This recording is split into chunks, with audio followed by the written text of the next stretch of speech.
നീ ഇത്രയും നേരം എവിടെയായിരുന്നു? രാവിലെ മുതൽ ആളെ കാണാനില്ലായിരുന്നല്ലോ. ഞായറാഴ്ച ആയിട്ട് എന്തായിരുന്നു പരിപാടി?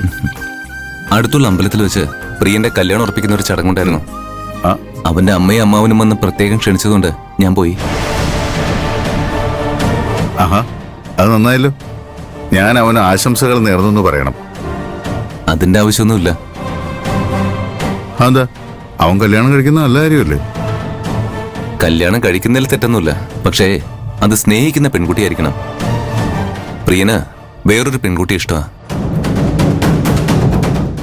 അത് വകവയ്ക്കാതെ അവന്റെ അമ്മ അവന്റെ മുറപ്പെടിനെ കല്യാണം കഴിക്കാൻ അവനെ നിർബന്ധിച്ചു. എന്നിട്ട് പ്രിയൻ എല്ലാവരുടെ മുമ്പിൽ വെച്ച് കല്യാണത്തിന് സമ്മതമല്ലെന്ന് പറഞ്ഞു. ഓ, പ്രിയൻ വേറൊരു പെൺകുട്ടിയായിട്ട് ഇഷ്ടത്തിലാണെന്നോ? ഇനി എങ്ങാനും അവന് ഇഷ്ടപ്പെടുന്ന പെൺകുട്ടി പാർവതി ആയിരിക്കോ? അങ്ങനെയാണെങ്കിൽ കൈലാഷ് അവന്റെ പ്രേമത്തിന് സപ്പോർട്ട് ചെയ്യൂ. പ്രിയനെ ഉപയോഗിച്ച് പാർവതിയെ കൈലാഷിന്റെ ജീവിതത്തിൽ നിന്ന് ഒഴിവാക്കാനാ ഞാൻ കരുതിയത്. ഇപ്പൊ വീണ്ടും പ്രശ്നമായല്ലോ. അപ്പോ പ്രിയന് പ്രണയമൊക്കെ ഉണ്ടല്ലേ? വളരെ ആത്മാർത്ഥമായ പ്രണയ. എനിക്ക് പാർവതിയോട് ഉള്ളതുപോലെ തന്നെ.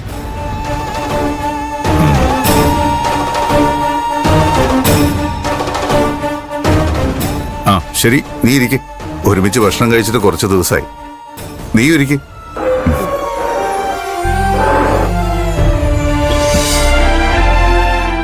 ആ, മറ്റന്നാൾ ഒരു പ്രോഗ്രാമും പ്ലാൻ ചെയ്യണ്ട, ഫ്രീ ആക്കി വെക്കണം. മറ്റന്നാൾ എന്താ സ്പെഷ്യല്? നിനക്ക് സ്പെഷ്യൽ ആയിരിക്കില്ല, പക്ഷെ ഞങ്ങൾക്ക് ഏറ്റവും സ്പെഷ്യൽ ആയൊരു ദിവസാ. മറ്റന്നാൾ നിന്റെ ബർത്ത്ഡേയാ. ഓഹോ, ഞാനത് മറന്നുപോയി. സ്വന്തം പിറന്നാൾ മറക്കാൻ മാത്രം നീ ജോലിയിൽ ശ്രദ്ധിക്കാൻ തുടങ്ങിയോ? I am proud of you. Daddy എന്നെ കളിയാക്കിയതാണെന്ന് എനിക്ക് മനസ്സിലായി. എന്തായാലും ഞാനൊന്ന് ഫ്രീ ആയിക്കോളാം. എല്ലാ വർഷവും ചെയ്യാറുള്ളത് പോലെ അമ്പലത്തിൽ പോയി തൊഴുത് വീട്ടില് ചെറുതായിട്ട് ആഘോഷിക്കാം അല്ലേ?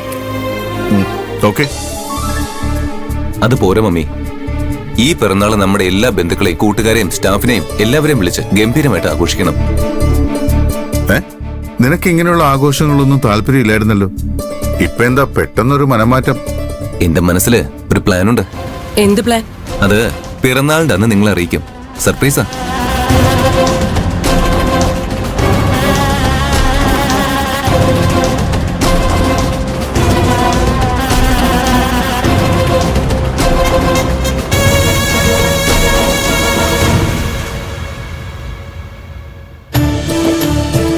എന്തായാലും നമ്മുടെ കൈലാഷ് സാറ് കാരണം പ്രിയന്റെ നിശ്ചയം മുടങ്ങിയല്ലോ. ദേ, ഇനി മേല ആ മനുഷ്യനെ കുറ്റം പറഞ്ഞു പോരുത്.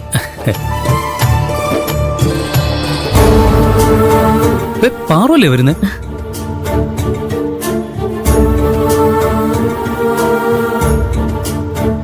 നീ എന്തിനാ എത്ര വിഷമിച്ചു നടക്കുന്നത്? പ്രിയനും തുളസിയും തമ്മിലുള്ള വിവാഹം മുടങ്ങിയില്ലേ? പ്രിയചേട്ടാ, ഇനി എത്രയും പെട്ടെന്ന് പാറുമായിട്ടുള്ള കല്യാണത്തിന് അമ്മയെ കൊണ്ട് സമ്മതിപ്പിക്കാൻ നോക്ക്. ഇടി, ഒന്ന് പതുക്കെ പറ. ആരെങ്കിലും കേട്ട പ്രശ്നമാവും. പ്രിയചേട്ടന്റെ കല്യാണം മുടങ്ങിയ കാര്യം ഇവിടെ എല്ലാരും അറിഞ്ഞു കാണും. പക്ഷേ ഇവൻ സ്നേഹിക്കുന്നത് പാറുവിനെയാണെന്ന് കൈലാസ് സാർ അറിഞ്ഞ പ്രശ്നമാവില്ലേ? ഓ, ഞാൻ അതങ്ങ് മറന്നുപോയി. പാറു, ഇനി നീ പ്രിയന്റെ അമ്മയെ കല്യാണത്തിന് എങ്ങനെയാ സമ്മതിപ്പിക്കാൻ പോകുന്നേ? പ്രിയൻ അവരുടെ മകനായതുകൊണ്ട് എപ്പോഴെങ്കിലും അവനോട് ക്ഷമിക്കും. പക്ഷെ നിന്റെ കാര്യം അങ്ങനല്ല. നീ എന്തിനാ വെറുതെ അവളെ പേടിപ്പിക്കുന്നേ? അല്ലെങ്കിൽ തന്നെ അവൾക്ക് നല്ല ടെൻഷനുണ്ട്. ഇത് പേടിക്കേണ്ട വിഷയം തന്നെയാ. ഇനി നീ പ്രിയന്റെ അമ്മയുടെ സ്നേഹം പിടിച്ചു പറ്റുന്ന പോലെ എന്തെങ്കിലുമൊക്കെ ചെയ്തില്ലെങ്കിൽ വലിയ പ്രശ്നമാകും. എന്റെ പേടിയോ അത് തന്നെയാ ചേച്ചി. അമ്പലത്തിൽ വെച്ച് അത്ര ആളുകളുടെ മുന്നിൽ അപമാനിക്കപ്പെട്ടതിന് അമ്മ കാരണക്കാരിയായി കാണുന്നത് എന്നെയാ.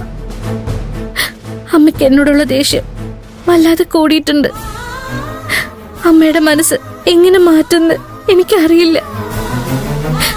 രാത്രി മുഴുവൻ ആലോചിച്ചിട്ടും എനിക്ക് ഒരു വഴിയും കിട്ടിയില്ല. കുറച്ച് ദിവസം കൂടി കാത്തു തന്നാ മതി. അമ്മ എല്ലാം മറന്ന് നോർമലാവും. അത് കഴിഞ്ഞ അമ്മയുടെ മനസ്സ് മാറ്റുന്നത് ഞാൻ ഏറ്റു. ദേ, നീ ഇവന്റെ വാക്ക് വിശ്വസിച്ചിരിക്കണ്ട. കല്യാണം കഴിഞ്ഞ ഇവന്റെ അമ്മ നിനക്ക് അമ്മയാകാനല്ല പോകുന്നത്, അമ്മായിയമ്മയാകാനാ പോകുന്നത്. അപ്പോഴും അമ്മയ്ക്ക് നിന്നോട് ക്ഷമിക്കാൻ കഴിഞ്ഞില്ലെങ്കിൽ നിന്റെ അവസ്ഥ കഷ്ടമായിരിക്കും. നാട്ടിൽ വെച്ച് ഇങ്ങനെയുള്ള പല കുടുംബ പ്രശ്നങ്ങളും ഞാൻ കണ്ടിട്ടുണ്ട്. പക്ഷേ ഇന്നേ വരെ ആരെങ്കിലും ഇത് പരിഹരിക്കുന്നത് ഞാൻ കണ്ടിട്ടില്ല. നിങ്ങൾക്ക് എന്തെങ്കിലും വഴി തോന്നുന്നുണ്ടെങ്കിൽ പറയേ, എനിക്കത് വലിയ ഉപകാരമാവും. നീ എന്താ ചെറിയ കുട്ടികളെ പോലെ ഇവരോട് ഐഡിയ ഒക്കെ ചോദിക്കുന്നേ? ഞാൻ എന്തെങ്കിലുമൊക്കെ ചെയ്ത അമ്മയെ സമാധാനിപ്പിച്ചോളാന്ന് പറഞ്ഞില്ലേ? പ്രിയൻചേട്ടൻ ഇതിൽ ഇടപെടണ്ട. എങ്ങനെയെങ്കിലും അമ്മയുടെ മനസ്സിൽ ഒരിടം പിടിച്ചെടുക്കേണ്ടത് എന്റെ ആവശ്യം. പ്രിയൻചേട്ടന്റെ അമ്മയെ കൊണ്ട് എന്നെ മരുമകളായി അംഗീകരിപ്പിക്കാതെ ഞാൻ അടങ്ങില്ല. എന്നാ ഒന്ന് ശ്രമിച്ചു നോക്ക്. എന്തെങ്കിലും വഴിയുണ്ടെങ്കിൽ പറഞ്ഞതാ ചേച്ചി. പെട്ടെന്ന് ചോദിച്ചാ ഞാൻ എന്തു പറയാനാ? കുറച്ച് സമയം താ. ആ, എനിക്കൊരു ഐഡിയ കിട്ടി. നിന്റെ ഐഡിയ അല്ലേ? കണക്കായിരിക്കും. വെറുതെ അവളെ കളിയാക്കല്ലേ. അവൾക്ക് പറയാനുള്ളത് എന്താണെന്ന് കേക്ക്. നീ പറ. കഴിഞ്ഞ ദിവസം ഞാൻ നാട്ടിൽ നിന്ന് ഇങ്ങോട്ട് ബസ്സിൽ വരുമ്പോ ടിവിയിൽ ഒരു പടം ഇട്ടിട്ടുണ്ടായിരുന്നു. തെലുങ്ക് സിനിമ ഡബ് ചെയ്തതാ. അതിലിതുപോലെ നായകനും നായികയും തമ്മിൽ കല്യാണം കഴിക്കാൻ അവരുടെ വീട്ടുകാർ സമ്മതിക്കുന്നില്ല. അപ്പോ അവരെ സമ്മതിപ്പിക്കാൻ നായകൻ എന്താ ചെയ്തെന്നറിയോ? ഒന്ന് വേഗം പറയാമോ? ജോലി കയറാൻ സമയമായി. പറയാം, കേക്ക്.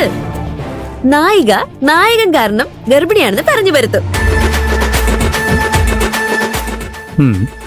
ഉടനെ രണ്ട് വീട്ടുകാരും കല്യാണത്തിന് സമ്മതിക്കും. ബെസ്റ്റ്. അതുപോലെ പ്രിയൻചേട്ടൻ കാരണം പാറു ഗർഭിണിയാണെന്ന് ഒരു നുണ പറഞ്ഞാൽ മതി. അടുത്ത ദിവസം തന്നെ കല്യാണം നടക്കും. ഇതിന് എങ്ങനെയുണ്ട് എന്റെ ഐഡിയ? ഒറ്റ അടി വെച്ചെന്നുണ്ടല്ലോ. ഒരു പെൺകുട്ടി കല്യാണത്തിന് മുൻപ് ഗർഭിണിയാണെന്ന് അറിഞ്ഞാ അത് അവളുടെ കുടുംബത്തിന് മാത്രമല്ല, പരമ്പരയ്ക്ക് തന്നെ ചീത്തപ്പേരാ. ഒരു പെൺകുട്ടിക്ക് അത് എത്ര വലിയ അപമാനമാണെന്ന് നിനക്കറിയാമോ? ഈ സമൂഹം അവളെ എത്ര അറപ്പോടെ നോക്കുന്ന നീ ചിന്തിച്ചിട്ടുണ്ടോ? ഒരു പെൺകുട്ടിക്കും അങ്ങനെയൊന്നും ഉണ്ടാവരുത്. ഞാൻ ചുമ്മാ ഒരു തമാശക്ക് പറഞ്ഞതല്ലേ. ഇതാണോ നിന്റെ തമാശ? ഇങ്ങനൊരു വൃത്തികെട്ട നുണ പറയുന്നതിലും ഭേദം ഞങ്ങളുടെ കല്യാണം ഒരിക്കലും നടക്കാതിരിക്കുന്നതാ. അവള് വായി തോന്നിയൊക്കെ വിളിച്ച് പറഞ്ഞു എന്ന് കരുതി നീ എന്തിനാ കല്യാണം നടക്കണ്ടെന്നൊക്കെ പറയുന്നത്? അവള് വായി തോന്നിയത് പറഞ്ഞതായിരിക്കും. പക്ഷെ എനിക്ക് കേട്ടപ്പോ എന്റെ ജീവൻ പോയതുപോലെ തോന്നി. ഇനി മേല തമാശയ്ക്ക് പോലും എന്റെ അടുത്ത് ഇങ്ങനെ പറഞ്ഞു പോരുത്.